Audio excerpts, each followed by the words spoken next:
Il campione di ciclismo Francesco Moser per 2 giorni nella Marca in questo fine settimana, una presenza che è già di per sé promozione dell'uso delle due ruote, abitudine sempre più diffusa che la crescente consapevolezza dell'importanza di una mobilità sostenibile sta incentivando, per non parlare del cicloturismo. E non c'era dunque testimonial migliore per il taglio del nastro a Porto Buffolè della nuova pista ciclabile tra Oderzo e Pordenone, preceduto dalla visita al Museo del Ciclismo, nel piccolo centro ai confini con il Friuli, museo che custodisce la bici del record dell'ora stabilito da Moser in Messico nel 1984. Certamente quando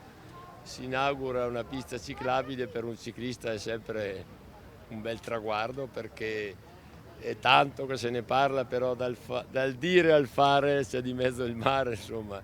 e speriamo che un po' alla volta si riesca a dare la possibilità anche ai ciclisti meno esperti di poter andare in bici su queste piste che